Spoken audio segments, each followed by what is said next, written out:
Hello les amis, bon retour sur ma chaîne et bienvenue au nouveau. Aujourd'hui, je reviens avec une vidéo d'une recette du coquille, qui est une recette qui nous vient donc tout droit du Cameroun. D'abord, pour tous ceux qui viennent d'arriver, n'hésitez pas à vous abonner et activer la cloche de notification. Comme ça, vous serez au courant à chaque fois que je publie une nouvelle vidéo, une nouvelle recette. Donc, pour ma recette, j'ai besoin des graines de cornille. Là, je pense que j'avais environ un peu moins de 500 grammes, hein, je ne sais pas, peut-être plus. Et elles étaient déjà lavées, bien nettoyées et séchées. Et comme elles étaient sèches, donc j'avais besoin de les tremper. Donc, je les ai trempées à la veille du jour où j'ai cuisiné, en fait, où j'ai fait ma recette, pour qu'elles soient bien ramollies, que les graines soient bien ramollies et que ce soit facile, en fait, pour écraser et cuisiner tout simplement. Voilà ce que ça donne en fait le lendemain, parce que ça restait trempé toute la nuit, ça a bien gonflé. J'en profite pour montrer ce que j'ai utilisé. Donc l'huile de palme, j'ai mis environ 300 ml. J'avais du sel et du piment, j'en ai mis un. Vous pouvez mettre plus, hein, selon votre convenance. Je commence par écraser mes graines de cornille avec le piment.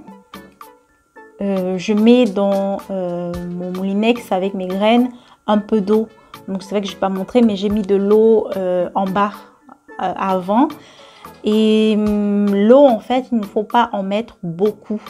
Parce que si on met beaucoup d'eau, en fait, la pâte sera beaucoup trop liquide et elle sera vraiment compliquée à travailler, parce que quand il va falloir travailler, il y aura beaucoup d'éclaboussures. Franchement, c'est chiant et puis ça sera vraiment impossible, en fait.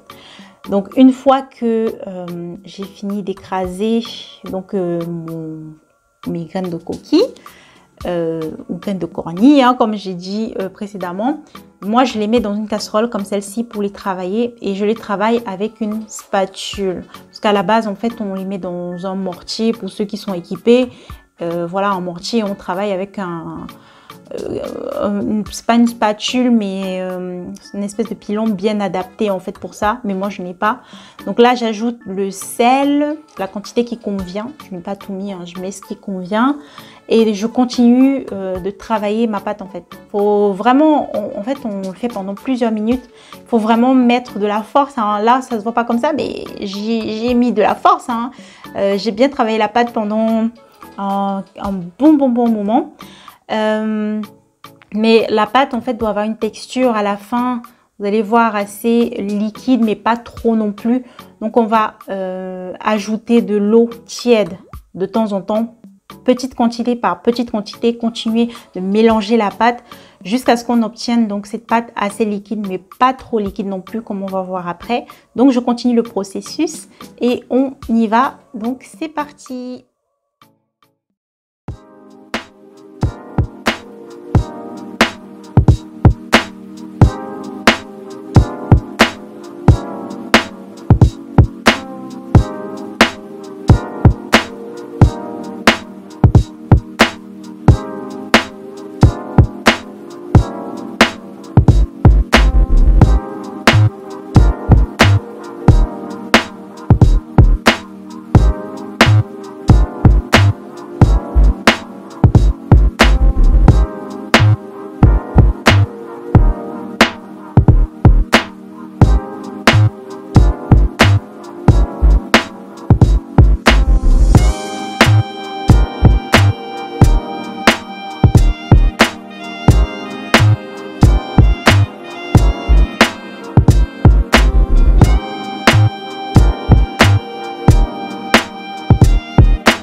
Alors, pendant que j'étais en train de mélanger, donc de travailler ma pâte, j'ai chauffé mon huile de palme donc à côté dans une petite casserole.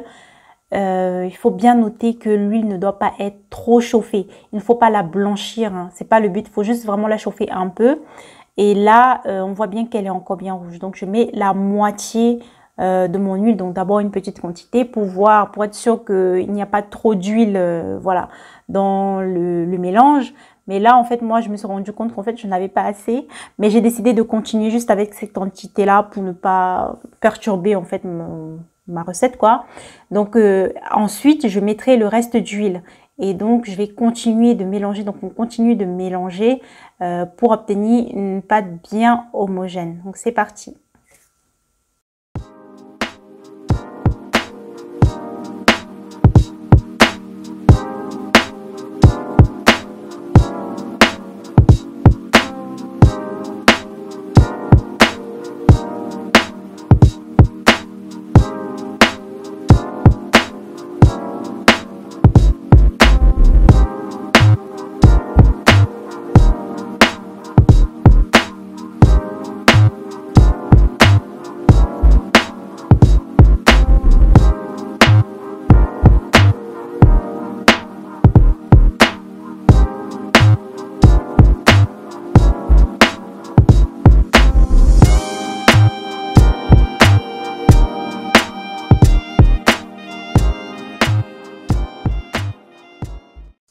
Voilà, le mélange de ma pâte et de l'huile est bien homogène.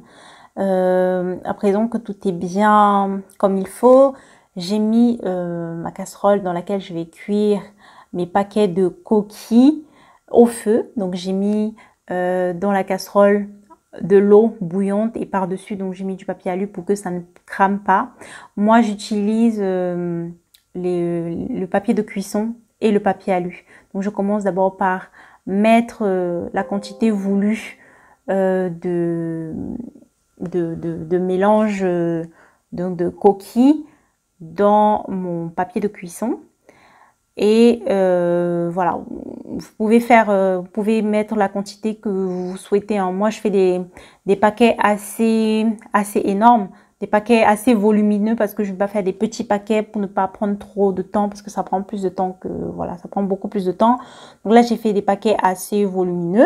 Donc, je mets d'abord le mélange dans mon papier de cuisson, comme j'ai fait là. Et le papier de cuisson, il faut bien le fermer au bout.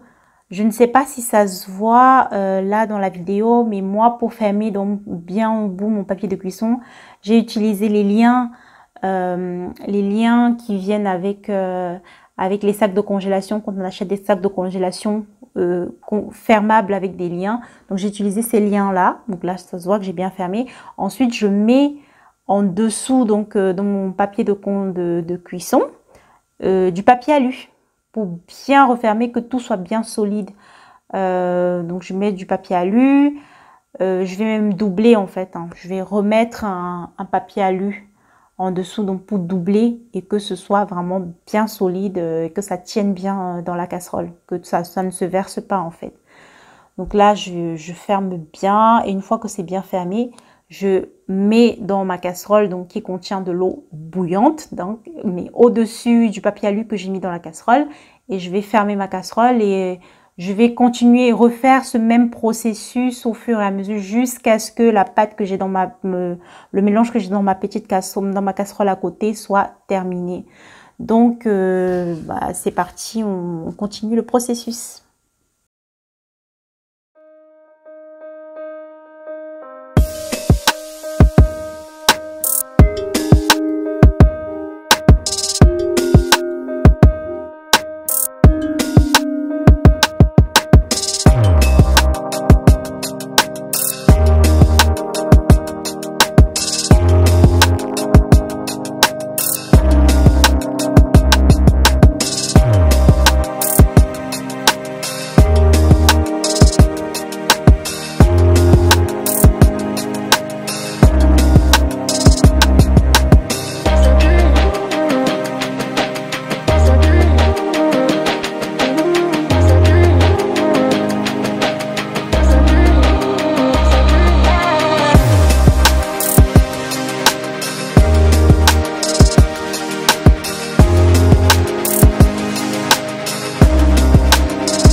Donc voilà comment c'est dans la casserole quand ça cuit dans la marmite.